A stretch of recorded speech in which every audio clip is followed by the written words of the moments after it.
प्रार्थना एक ऐसा शक्तिशाली माध्यम है जिसके द्वारा हम भगवान को पुकार करके भगवान की कृपा की याचना करते हैं। प्रेयर्स, हमने कई बार इस टॉपिक पे चर्चा भी किया है, पावर ऑफ प्रेयर्स है। और इन प्रार्थनाओं में हम भगवान के गुणों का वर्णन करते हैं, हम अपनी अयोग्यता का वर्णन करते हैं, हम भगवान की दया की याचना करते हैं और भगवान का धन्यवाद भी करते हैं। ज्यादातर प्रार्थनाओं में चार चीज होती है: भगवान के गुणों का वर्णन, भगवान की कृपा की याचना, अपनी अयोग्यता का वर्णन और भगवान का धन्यवाद करना। तो हम सब भक्तों को नित्य प्रार्थना करनी चाहिए।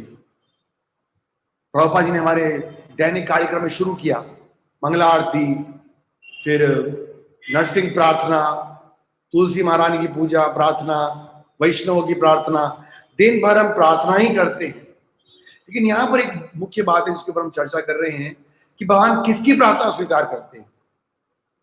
भगवान उन शुद्ध भक्तों की प्रार्थना स्वीकार करते हैं जिन्होंने कि भगवान को पूर्ण रूप से शरणागत किया हुआ है। तो जब हम वैष्णव भजन, वैष्णव गीतों की बात करते हैं तो हम खास रूप से उन भजनों की बात कर रहे हैं, उस कीर्तन की बात कर रहे हैं जो उन वैष्णवों के द्वारा गाया गया है। वैष्णव मतलब जो विष्णु के प्रिय भक्त हैं। जैसे हमने सुना है ना, चैतन्य चरितामृत में लिखा है, माया मुग्धे रे जीव नाही स्वतार कृष्ण ज्ञान, जीवे रे कृपाइल कर कृष्ण वे पुराण। माया के वशीभूत होकर जीव इतना मुग्ध है कि उसको स्वयं कृष्ण ज्ञान नहीं है। इसलिए क्या किया? जीवे रे कृपाइल कर कृष्ण वेद पुराण। इसलिए भगवान ने क्या किया? वेद और पुराणों की रचना की। लेकिन भगवान ने देखा कि मैंने वेद बना दिए, पुराण बना दिए, अनेक प्रकार के उपनिषद बना दिए, लेकिन कलयुग की बुद्धि कमजोर है। कौन संस्कृत जानता है? ना तो संस्कृत के श्लोक पढ़ने आते हैं, हमें याद करने की तो बात ही दूर की बात है। श्रीमद् भागवतम के पहले श्लोक में बोला गया है, पहले श्लोकों में, प्रायण अल्पायेषु कलो युस्मिन् युगे जना मंद सुमंद बतयो मंद भाग्य उपद्रता। कलयुग में लोगों का भाग्य अच्छा नहीं होगा, बुद्धि कमजोर होगी, मेमोरी वीक होगी और उपद्रव, कुछ ना कुछ डिस्टर्बेंस रहेगी। आप बड़ी गीता लेकर बैठोगे, भागवतम लेकर बैठोगे, बड़े ग्रंथ लेकर बैठोगे और कुछ ना कुछ डिस्टर्बेंस आ जाएंगे। तो जैसे कि भगवान दयालु है, जब भगवान ने देखा कि ठीक है, मैंने जीवों कल्याण करने के लिए वेद पुराणों की रचना तो की, लेकिन अभी लोगों को रुचि नहीं है, तो फिर भगवान ने क्या किया? अपने भक्तों को यहां भेजा। जैसे हमने भजन में गाया ना, श्री कृष्ण चैतन्य प्रभु जीवे दया करी स्व पार्षद। अपने पार्षद, पार्षद मतलब वो भक्त लोग जो कि नित्य कृष्ण की भजन कीर्तन में रहते हैं। संगीगण है, गौरांगेरा संगीगण। हाँ, तो गौरांग महात्मा संगीगण है। वो क्या है? नित्य सिद्ध करी माने से ही जाना ब्रजेंद्र सुतपास। जो चैतन्य महाप्रभु के भक्तों को क्या मानता है? नित्य सिद्ध। नित्य सिद्ध मतलब हमेशा कृष्ण के लीलाओं का गुणगान करने में आनंद लेते हैं, तो वो भगवान को प्राप्त कर सकता है। तो भगवान ने क्या? पार्षदों को भेजा। और पार्षदों ने क्या किया? भगवान ने तो बड़े बड़े वेद पुराण रचना कर दिए। पार्षदों ने क्या किया? बड़ा दयावश छोटे छोटे भजनों की रचना की। लेकिन इन भजनों में क्या किया? सारे वैष्णवों का, सारे वैष्णव सिद्धांत का, गीता का, भागवतम का, चैतन्य चरितामृत का सारा सार दे दिया हमें। जैसे कि यहां लिखा है कि वैदिक शास्त्र वर्णन करते हैं कि माधव स्तव प्रिय। माधव को स्तुतियां बड़ी प्रिय हैं। भगवान का एक नाम है उत्तम श्लोका। उत्तम श्लोक का मतलब क्या है? वो भगवान जिनका गुणगान चुने हुए उत्तम, उत्तम मतलब जो बेस्ट है, उन श्लोकों द्वारा किया जाता है। और भगवान उन श्लोकों को सुनना चाहते हैं, सुनते हैं। और जो व्यक्ति इन श्लोकों का उच्चारण करता है वो भी उत्तम बन जाता है। तीनों कष्टों से, तीनों प्रकार के तापों से मुक्त होकर तीनों गुणों से मुक्त हो जाता है। सा गुणा संविधानी। तो यहां लिख रहे हैं कि भगवान माधव को स्तुतियां बहुत प्रिय हैं। भगवान के वाहन गरुड़ जी भी स्तुति करते रहते हैं, ब्रह्मा जी स्तुति कर रहे हैं, शिव जी स्तुति कर रहे हैं। सब लोग गंधर्व में, अलग अलग लोकों में भगवान की स्तुति चल रही है। जैसे कि यहां बताया गया है, पुरी में जगन्नाथ जी जयदेव गोस्वामी का गीत गोविंद सुनने के लिए कभी कभी मंदिर छोड़कर भी चले जाते हैं। रूप गोस्वामी अपने ग्रंथ भक्ति रसामृत सिंधु में कहते हैं कि यदि कोई मधुसूदन भगवान के गुणगान स्तवों द्वारा, गीतों द्वारा करता है जो भगवत भक्तों द्वारा रचित है। देखिए मेन बात यहां पर है, हमें कौन से भजन सुनने चाहिए, कौन से भजन गाने चाहिए, कौन से भजनों का स्मरण करना चाहिए। आज हमारा चर्चा का विषय है वैष्णव भजन है। हमारे गौड़ीय वैष्णव संप्रदाय में ये टॉपिक मशहूर है, वैष्णव भजन गाइए, वैष्णव भजन सुनिए। क्यों? यहां लिख रहे हैं भक्ति रसामृत सिंधु में रूप गोस्वामी जी चैतन्य महाप्रभु के बड़े प्रिय भक्त हैं, और एक ऐसे भक्त हैं जो कि स्वयं चैतन्य महाप्रभु के मन के मनोभिष्टम स्थापितम येन भूतले, श्री चैतन्य मनोभिष्टम स्थापितम येन भूतले, चैतन्य महाप्रभु के मन की बात को जानते थे। और रूप गोस्वामी रूप मंजरी के रूप में राधा कृष्ण की नित्य लीलाओं में उनकी सेवा कर रहे हैं। तो लिख रहे हैं कि यदि कोई व्यक्ति भगवान मधुसूदन का गुणगान तत्वों द्वारा करता है, गीतों द्वारा करता है, भजनों द्वारा करता है जो भगवत भक्त द्वारा रचित हैं, तो वे सारे पापों से मुक्त होकर विष्णु लोक को गमन करता है। देखिए भजन, खासकर जो भगवान के भक्तों द्वारा लिखे गए भजन हैं, उनको सुनने से क्या होता है कि सारे पापों से मुक्त हो जाता है। वैष्णव और वैष्णव के द्वारा गाया गया भजन, इसे हम वैष्णव की स्तुति में क्या गाते हैं, यहारा निकट गेले पाप दूरा जाए, ए मन दयाला प्रभु के था गोपाल। वो कह रहे हैं, क्या कह रहे हैं कि वैष्णव का दर्शन करने मात्र से, वैष्णव का दर्शन करने मात्र से क्या होगा, जहां निकट गिले पाप दूरा जाए, और निकट जाने से क्या है, पाप दूर हो जाते हैं। इसलिए वैष्णव और वैष्णव के द्वारा भजन सुनने चाहिए। और क्या कहते हैं, विष्णु लोक में आता है, स्कंद पुराण में वर्णन आता है कि यदि कोई किसी व्यक्ति की जीवा सदैव प्रार्थना रूपी रत्नों से विभूषित रहती है तो मुनियों और देवताओं द्वारा सम्मानित रहता है। यदि किसी व्यक्ति की जीभ के ऊपर अनेक प्रार्थनाएं रूपी रत्न रहते हैं, भगवान को जो की गई प्रार्थनाएं हैं उनकी तुलना किससे की गई, यहां पर रत्नों से की गई है। भगवान का नाम, भगवान की प्रार्थनाएं रत्न के समान है। और रत्न कैसे हैं, ये मुनियों और देवताओं के द्वारा सम्मानीय है। जो व्यक्ति हमेशा, भगवान गीता में भी कह रहे हैं, भजताम है अनन्य मनसो, जो हमेशा अनन्य भाव से मेरा भजन करता है वो सब प्रकार के पापों से मुक्त होता है। आज मैं चर्चा कर रहा था सुबह, एक बार एक व्यक्ति आया और उसने गुरु नानक जी को प्रश्न किया, नानक जी को, कि नानक जी मेरे पास एक घड़ा है, उसमें बहुत सारे छेद हैं, तो मैं उसमें हमेशा कैसे पानी भरा रख सकता हूं। अभी जिस घड़े में छेद है उसमें तो पानी निकल जाएगा ना। तो नानक जी ने बड़ा सुंदर उत्तर दिया। क्या कहते हो? वो कहते कि वो उस घड़े को पानी के अंदर ही रखे रहने, भरा हुआ, उसको पानी से बाहर निकालो नहीं तो हमेशा घड़ा पानी से भरा रहेगा।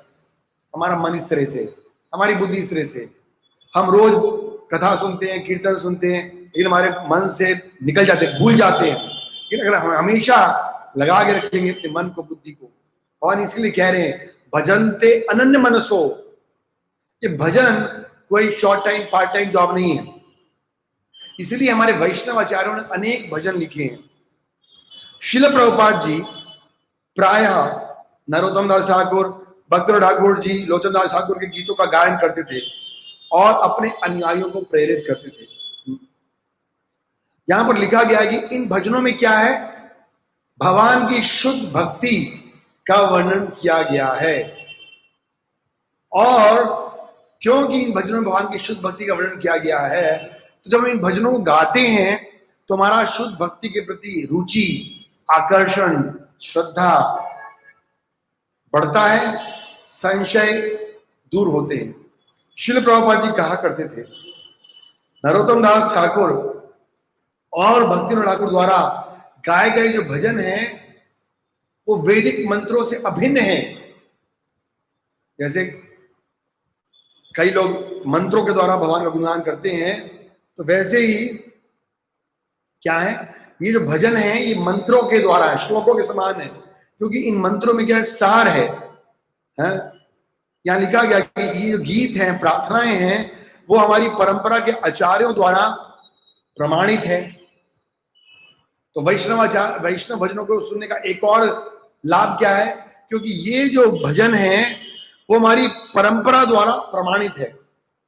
हमने कई बार ये वर्ड बोला है, prayers go up and blessings come down. मतलब जब हम प्रार्थना करते हैं तो हमारी प्रार्थना कहां पहुंचानी है हमने, कृष्ण तक।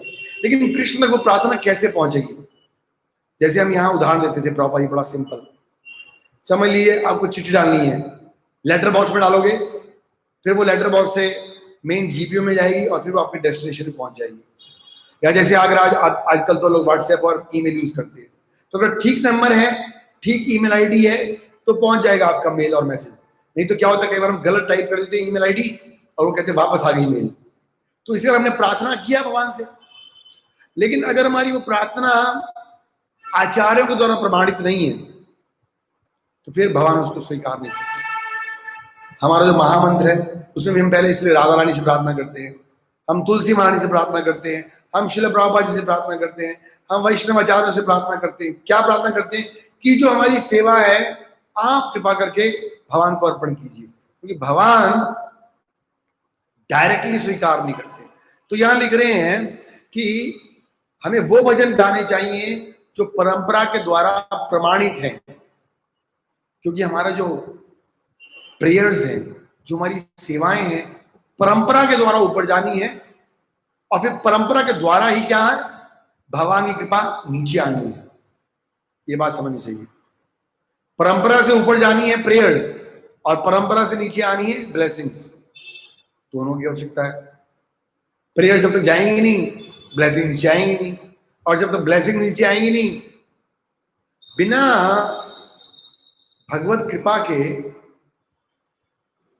क्या बोलते हैं, रामायण में गाते हैं, तो कहते हैं बारी मृते घृत होइते, कहते बारी मृते घृत होइते, पानी को मतने से शायद घी निकल सकता है। बारी मृते घृत होइते, ऐसे पानी को मतने से घी निकलता नहीं है। कह रहे हो सकता है पानी को मतने से घी निकल आए, और सख्ता से भरी तेल, और रेत को पीसने से तेल निकल आए। रेत को पीसने से तेल निकलता नहीं है। आप सरसों पीसोगे, तिल पीसोगे तो तेल निकलेगा। इन कह रहे ये हो सकता है, बिनु भव हरि, कहते बिना हरि भजन और बिना भगवान की कृपा के इस भवतरी, बिना भगवत कृपा के इस संसार के कष्टों से मुक्त हो जाए, ये संभव नहीं। तो भगवत कृपा, आशीर्वाद, प्राय जब किसी का जन्मदिन होता है, कोई शुभ अवसर होता है, तो हम क्या कहते हैं, हम उसको विश करने आते हैं, विश यू हैप्पी बर्थडे, या है हम उसको कहते हैं आशीर्वाद देते हैं। लेकिन हमारे विश करने में और आशीर्वाद में उतनी शक्ति नहीं है। असली आशीर्वाद तो भगवान देते हैं। तो हम यहाँ चर्चा कर रहे थे कि जिन गीतों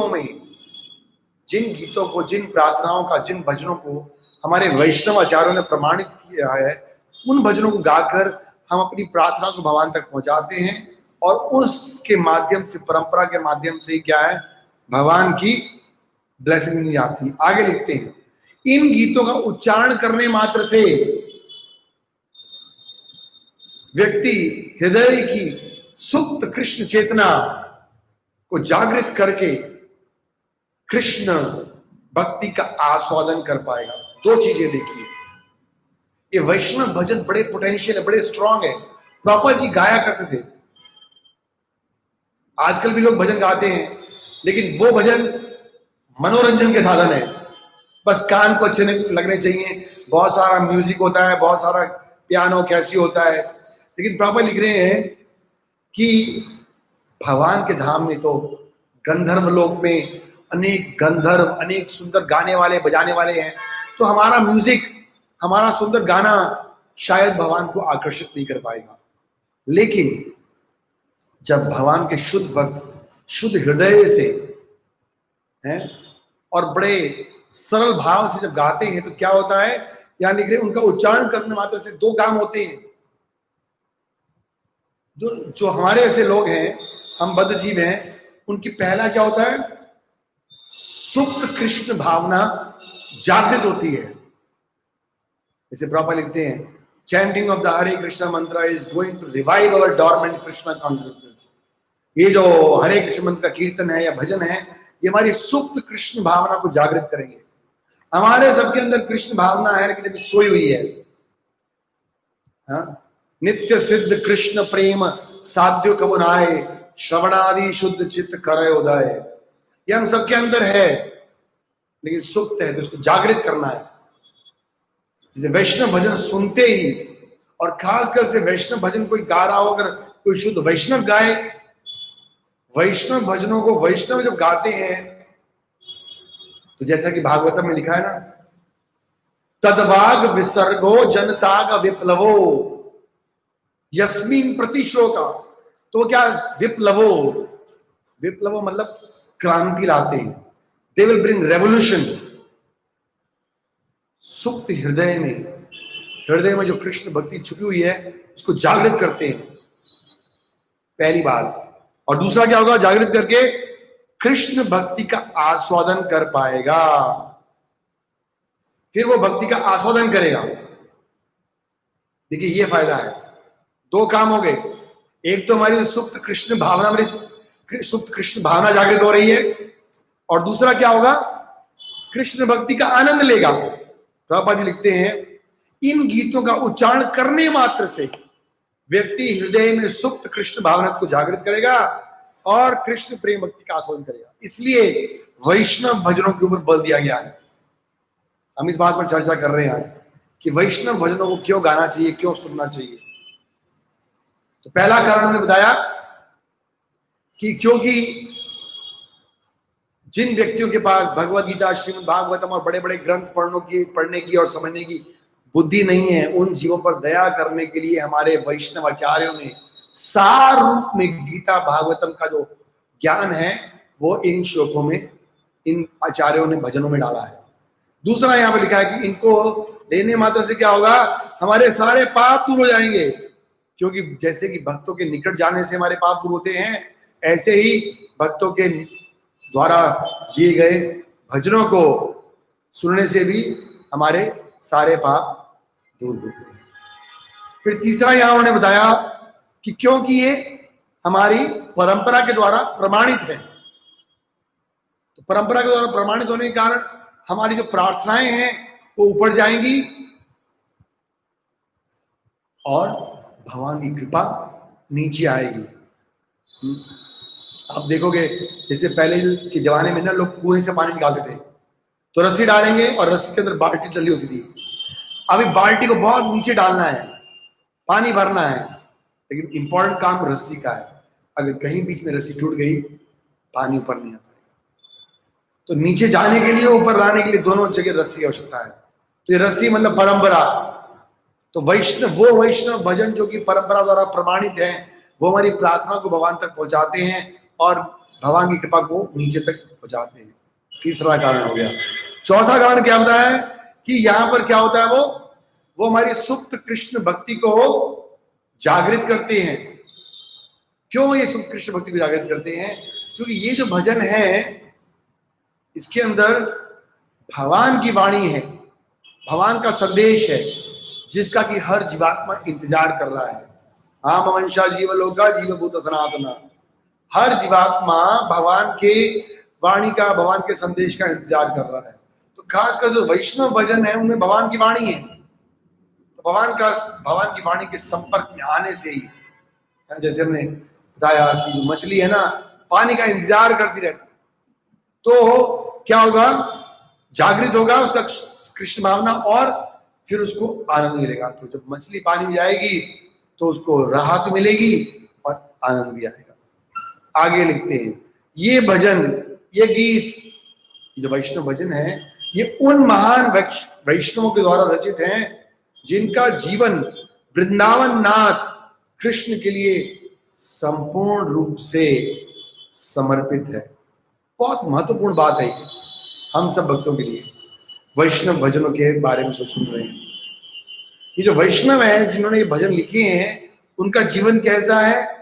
वृंदावन नाथ कृष्ण के लिए संपूर्ण रूप से समर्पित है।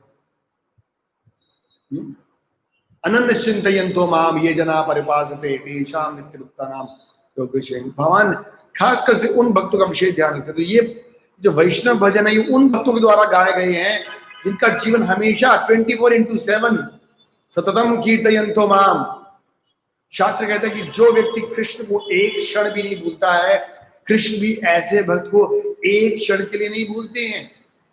तो अगर उन वैष्णवों के द्वारा, उन भक्तों के द्वारा गाए गए भजनों को हम सुनेंगे तो निश्चित रूप से हमारा कल्याण होने वाला है। लिख रहे हैं यहां पर कि उनका जीवन संपूर्ण रूप से समर्पित है।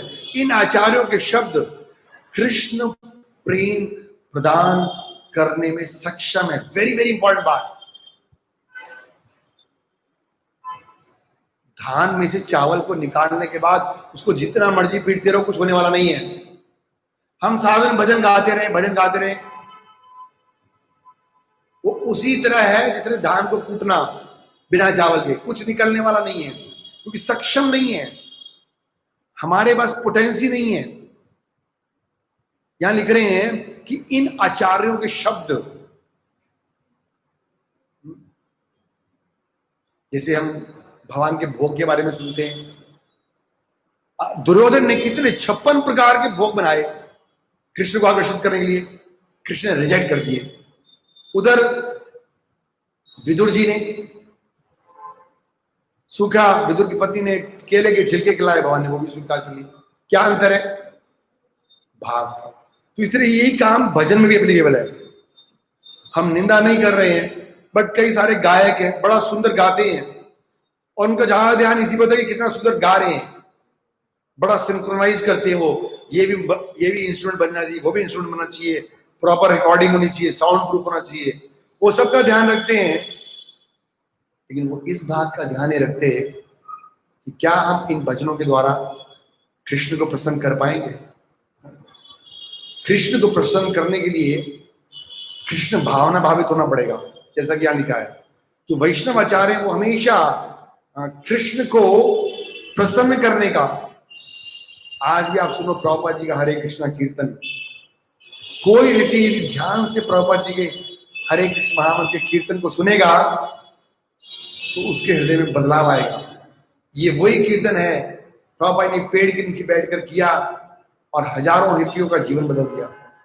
आज कई लोग हरे कृष्ण मंत्र का कीर्तन कर रहे हैं, गौड़ीय वैष्णव परंपराओं के अंदर कर रहे हैं, इवन इस्कॉन और गौड़ीय मठ के बाहर भी कई लोग हरे कृष्ण मंत्र का कीर्तन कर रहे हैं और लोग वाह वाह करते हैं। बहुत 2 घंटे कीर्तन का ताली बजती है, लेकिन 2 घंटे के बाद वो हरे कृष्ण मंत्र वहीं छूट जाता है उनका, वो अपने साथ लेके जा नहीं पाते। यहां लिख रहे हैं इन आचार्यों के शब्द में कृष्ण प्रेम प्रदान करने की क्षमता है। They have the potency to develop love for Krishna. Now that is important. Why? Because they have love of Krishna, क्योंकि उनके पास कृष्ण के लिए प्रेम है। इसलिए जब वो बोलते हैं तो दूसरे के हृदय में भी कृष्ण का प्रति प्रेम उत्पन्न कर सकते हैं। इसलिए प्रभुपाद ने बार बार बोल दिया, purity is the force, purity is the force. Prabhupada ji क्यों कहते हैं? रात्रि में आकाश के अंदर बहुत सारे तारे होते हैं, उनसे कोई प्रकाश निकलने वाला नहीं है, लेकिन एक चंद्रमा क्या है, पूर्णिमा का दिन सारे अंधकार को दूर कर सकता है। तो इस तरह से एक वैष्णव का जो शुद्ध भजन है वो इतना शक्तिशाली है कि वो जीव में कृष्ण प्रेम उत्पन्न कर सकता है, जो मधुर भाषा एवं लय से परिपूर्ण होकर भक्तों एवं भगवान की करुणा के लिए अति प्रिय है। देखिए, दोनों प्रसन्न होते हैं, भगवान प्रसन्न होते हैं, भक्त प्रसन्न होते हैं। और अगर आपने भगवान को प्रसन्न कर लिया, भक्त को प्रसन्न कर लिया, तो फिर तो चांस ही नहीं बचा। हर 100% आपको कृष्ण की भक्ति मिलनी है। इसलिए वैष्णव भजनों को गाना चाहिए, सुनना चाहिए, उनके अनुवाद को समझना चाहिए, प्रार्थना की भावना में गाना चाहिए। खासकर से ये दो आचार्यों ने तो बड़े सुंदर भजन किए। भक्ति ठाकुर जी के द्वारा लिखा गया शरणागति, ये जैसे भजन जी ने गाया, शरणागति सिखाया, भक्ति ठाकुर जी सिखा रहे। चैतन्य महाप्रभु ने जो ज्ञान दिया है ना, तृणादपि सुनिचेना तरोरपि सही सुना मानिना मान देना कीर्तने सुधारी, जो ज्ञान दिया है उसको सार रूप में वैष्णव भजन बताइए कैसे। What is the meaning of being a trinadapi? विनम्र बनने का मतलब क्या है? आप लोग घास से ज्यादा विनम्र बनना है, इसके अंदर घास की तरह लेट जाए नीचे रोड पर नहीं। विनम्र बनने का मतलब क्या है? घास के ऊपर कोई जूता भी रखता है ना, वो प्रतिकार नहीं करता और फिर दोबारा उड़ जाता है, कुछ बोलता नहीं है।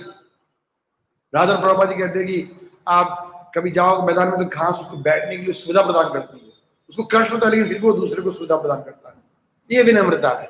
तो हमारे आचार्यों ने ऐसे ऐसे भजन गाए हैं। जो साधु है वो दूसरे को आनंद प्रदान करने के लिए, दूसरे को सुख को प्रदान करने के लिए खुद भी कष्ट सहने को तैयार है। जैसे प्रभुपाद जी स्वयं 70 साल की उम्र में भोजन बनाते थे, हिप्पियों को भोजन देते थे, उनके बर्तन में सफाई करते थे। तो हम चर्चा कर रहे हैं यहां पर कि ये जो वैष्णव भजन है इनके अंदर भगवद गीता, भागवतम, चैतन्य चरितामृत, भगवान का सारे ज्ञान का सार दिया है। जैसे भगवान ने भगवद गीता में 12वें अध्याय में श्लोक संख्या 13 से लेकर 20 तक बताया कि मुझे गुण क्या प्रिय है। तो आप देखोगे वैष्णव भजनों में गुण बताए गए हैं।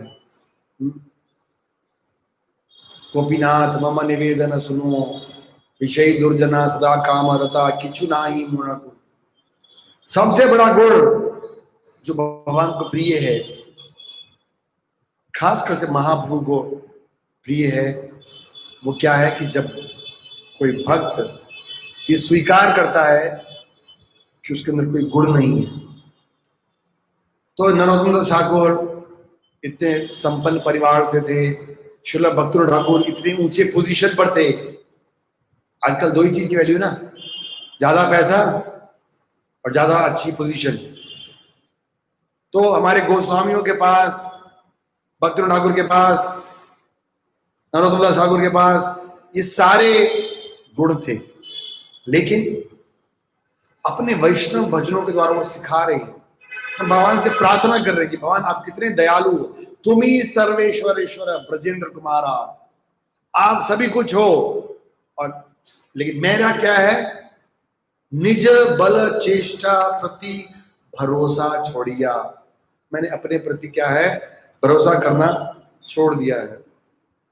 तो इसलिए वैष्णव भजन बड़े इंपॉर्टेंट है। और एक इंपॉर्टेंट बात खासकर से इस्कॉन के डिवोटी के प्रभुपाद लिखते हैं, इन वैष्णव भजनों के जो श्लोक हैं उनके अंदर ज्ञान भरा है जिसका उपयोग भक्त लोग प्रचार के लिए भी कर सकते हैं।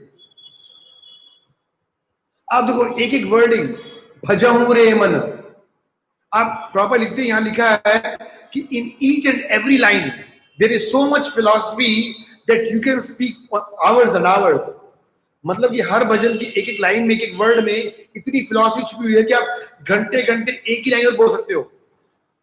कभी कभी हम जैसे श्लोक में प्रवचन देते हैं, दूसरे भजनों के ऊपर प्रवचन हो सकता है। जैसे भी सरल सा भजन गाते हैं, भजहूं रे मन श्री नंद नंदन अभय चरणारविंद रे। अब ये एक लाइन है इसमें कि हे मेरे मन तुम क्या करो, कृष्ण का भजन करो, क्योंकि उनके जो चरण हैं वो क्या देने वाले हैं, क्या देने वाले हैं, अभय, भय को दूर करने वाले हैं। अब देखो आज संसार में सारे लोग भयभीत है कि नहीं है? बड़े से बड़ा फिल्म एक्टर हो, बिजनेसमैन हो, करोड़पति हो, अपने रिश्तेदारों को मिलने में भयभीत है। लोग आजकल फ्रेंड्स के घर नहीं जा रहे, रिश्तेदारों के घर नहीं जा रहे, डर लगता है अपने लोगों से। ये भी गुड। तो यहां देखिए वैष्णव भजन के द्वारा प्रचार कर सकते हो। तो यहां लिख रहे हैं कि इतनी फिलॉसफी है कि one can preach from one line for hours. एक घंटे का एक लाइन से अनेक घंटे बोल सकता है। प्रभुपाद जी कई बार भजनों को गाया करते थे और भजनों पे ही प्रवचन दिया करते थे। निताई पद कमला कोटि चंद्रा सुशीतला ये छाया जगत जुराया, संसार विषानले दीवानी शैले, कि संसार में जीव दिन रात जल रहा है, कोई उपाय नहीं ढूंढ रहा है, और यहां पर नित्यानंद प्रभु के चरण कमल हैं वो कैसे हैं, कैसे हैं, हजारों हजारों चंद्रमाओं की शीतलता को प्रदान करने। देखिए मतलब वैष्णव भजनों के अंदर सार दे दिया है। एक तरफ जलती हुई आग है गर्मी के दिनों में, और एक तरफ शीतल छाया है। एक लाइन में लिख दिया, निताई पद कमला कोटि चंद्र सुशीतला ये छाया जगत जुराया। ऐसे अनेक वैष्णव भजन हैं। तो हम सब गौड़ीय वैष्णव भक्तों को, सब लोगों को ये भजन को ये गाना चाहिए, रोज गाना चाहिए, इनका मीनिंग समझना चाहिए, याद करना चाहिए, और अपने प्रवचनों में प्रवचार के कार्य भी इनको कोट करना चाहिए। प्रभुपाद जी कहते हैं, जैसे हमने देखे जो वकील होते हैं, वकील लोग जब कोई केस लड़ते हैं, कैसे लड़ते हैं केस, समझ लो कोई केस आ गया, दो भाइयों के बीच में लड़ाई झगड़ा हो गया, वकील के पास गए, वो बताएंगे मेरा, वो एक भाई अपनी तरफ से बताएगा, दूसरा भाई अपनी तरफ से बताएगा। वकील क्या करते हैं, केस को स्टडी करते हैं और फिर वैसे ही केस पहले अनेक वकीलों ने, जजों ने सॉल्व किए हैं उसको कोट करते कि देखो ऐसे ऐसे ही ऐसा ही केस आज से 10 साल पहले आया था, तो उसमें ये जजमेंट दी गई थी, ये है गया था। इसी प्रकार से जो वैष्णव है वो संसार की कोई प्रॉब्लम लेकर आता है ना, भक्त क्या करते हैं, हाँ देखो हमारे आचार्य बता रहे हैं कि प्रॉब्लम कारण क्या है। जैसे आज लोग ढूंढ रहे हैं संसार में कष्ट क्यों है, हम तो कोई गलत काम नहीं कर रहे, कष्ट क्यों है। कृष्णा भूलिया जीव भगवान चा करे निकट अवस्थाया, तुम्हारा भूलिया जगते पढ़ाया, भजन में गा रहे हैं कि आपको भूल कर मैं इस कष्ट में संसार में आ गया। तो कहने का मतलब क्या है, हम आज चर्चा कर रहे हैं कि अनेक लाभ हैं वैष्णव भजनों गाने के लिए। और खासकर जब प्रभुपाद जी अकेला हुआ करते ना, जब प्रभुपाद जी अकेले होते थे, बिल्कुल आप देखो कि प्रभुपाद जी रिकॉर्डिंग अकेले हारमोनियम पे और रिकॉर्डिंग करते थे और कीर्तन भजन गाया करते थे, वैष्णव भजन गाया करते थे, खासकर क्योंकि वैष्णव भजन डायरेक्ट प्रेयर्स हैं, वैष्णव के माध्यम से डायरेक्ट कृष्ण और भक्तों के प्रति प्रार्थना है। कलयुग में हम ऑफकोर्स लोगों के उद्धार के लिए नाम संकीर्तन करते हैं, हरे कृष्ण महामंत्र जो है वो सार है सारे भजनों का, लेकिन हरे कृष्ण मंत्र की महत्व को समझने के लिए हमें ये वैष्णव भजन सुनने चाहिए। जैसे एक भजन है हरे नाम अष्टकम, जिसमें कि हरि नाम की महिमा बताई गई है। मधुरम मधुरो पियो पावने पावने है, कि मधुर से भी मधुर है भगवान का नाम, पावन से ही पावन है, मंगलम में भी मंगलम, मंगल से ही मंगल करने वाला है। और जैसे हम भक्ति ठाकुर जी के बारे में सुनते हैं, नामा बिना किछु नाही 14 भुवन माझिया, इस कलयुग में नाम के बिना और कुछ नहीं है पूरे 14 लोगों में। तुम ऐसे भजनों को सुनते हैं, तुम्हारी नाम में श्रद्धा, दृढ़ विश्वास, शरणागति बढ़ता है। तो जो भजन है ये तो बड़े सरल भजन है। खास कर से हम सब लोग जो कि पूरी गीता पहले तो पढ़ नहीं पाते, और पढ़ भी लेंगे, दूसरे चैप्टर पर जाएंगे तो पहले चैप्टर का बात भूल जाएंगे, 5 चैप्टर में जाएंगे तो फर्स्ट चैप्टर भूल जाएंगे। लेकिन वैष्णव भजन छोटे छोटे 4-4, 5-5 लाइनों के भजन है, आप याद कर सकते हो, और अगर रोज दोहराओगे तो उसका मीनिंग भी समझ आ जाएगा। तो दूसरों को प्रचार करके अपने लिए बड़े एप्लीकेबल है। वैष्णव भजन में सार दिया गया है। लोचन दास ठाकुर जी एक भजन लिखते हैं, अपना कर्म बुझाय शमन कहे लोचन दास। तो जब किसी भक्त पर कष्ट आता है क्या सोचता है, अपना कर्म, दिस इज माई ओन कर्म, ये मेरा अपना कर्म है, मैं क्यों दूसरे को ब्लेम दूं। तो वैष्णव भजनों की बड़ी कृपा है, हमारे वैष्णव दिए है। ऐसे तो रूप गोस्वामी ने, सनातन गोस्वामी ने बड़े बड़े ग्रंथ लिखे हैं। देखिए ना, पहले भगवान आए, उन्हें भगवत गीता लिखी, बोली, फिर वेद व्यास जी के रूप में भागवतम दिया, फिर रूप सनातन के माध्यम से हमें और बुक्स दी। लेकिन जब महाप्रभु ने देखा कि अभी तो कुछ नहीं हो रहा है, इनका छोटी छोटी बुक्स भी नहीं पढ़ पा रहे हैं, तो फिर उन्होंने ये वैष्णव आचार्य भद्र ठाकुर, धनकुमार ठाकुर, रोशनदास ठाकुर हैं, इनके द्वारा क्या किया, भजनों को दिया, भजन गीत। और भजन बड़ा सरल विधि है, उसके लिए कुछ ज्यादा इंस्ट्रूमेंट्स की आवश्यकता नहीं है, ज्यादा शो ऑफ की जरूरत नहीं है। आप सिंपल करताल मृदंग, सिंपल ट्यून में भगवान के सामने बैठकर, भक्तों के बीच में बैठकर और भगवान के भजन गा सकते हो।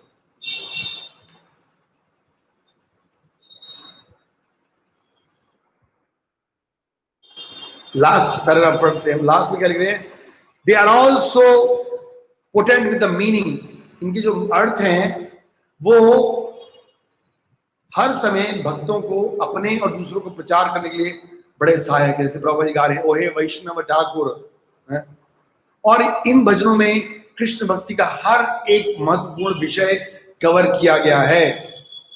प्रभुपाद जी प्राय अपने प्रवचनों में, लेक्चर्स में, बुक्स में भी आप देखोगे अनेक बार इन भजनों को कोट करते थे। तो श्रील प्रभुपाद कृपा से चैतन्य महाप्रभु के द्वारा गए अनेक वैष्णव भजनों के भजन यहाँ दिए गए हैं। यहाँ लिख रहे हैं, करुणा के सागर परम भगवान कृष्ण कलहित जीवों पर कृपा की वर्षा करने के लिए चैतन्य महाप्रभु रूप में प्रकट हुए और अपने पार्षदों सहित कृष्ण प्रेम का वितरण पात्र अपात्र का विचार किए बिना कर रहे हैं।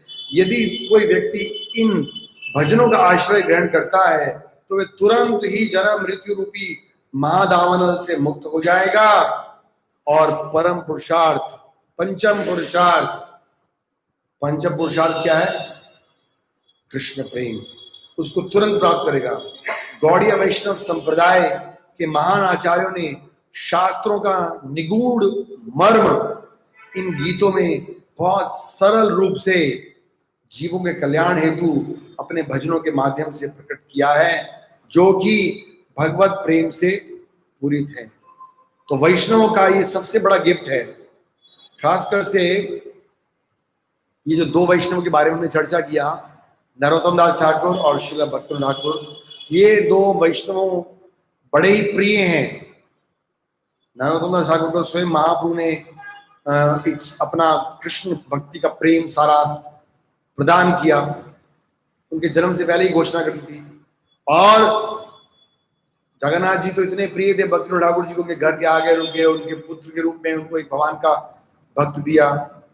ये दोनों वैष्णवों ने कई कार्य किए हैं, बट उन सारे कार्यों में से सबसे इंपॉर्टेंट काम क्या है, इन दोनों का वैष्णव भजन पद्यावली के रूप में बड़े सुंदर गीतों को द्वारा दिया है। जैसे रूप गोस्वामी, सनातन गोस्वामी ने बुक्स दी हैं हमें, उपदेशामृत, भक्ति रसामृत सिंधु, उन्होंने भी कई भजन लिखे हैं। बट ये जो दो आचार्यों के भजन हैं ये बड़े सरल हैं। तो इन भजनों को हमने गाना चाहिए रोज, इनका मीनिंग समझना चाहिए, और इन भजनों का भाव क्या होना चाहिए, ये नहीं कि केवल हम किसी व्यक्ति के लिए या किसी के प्रसन्नता के गा रहे हैं।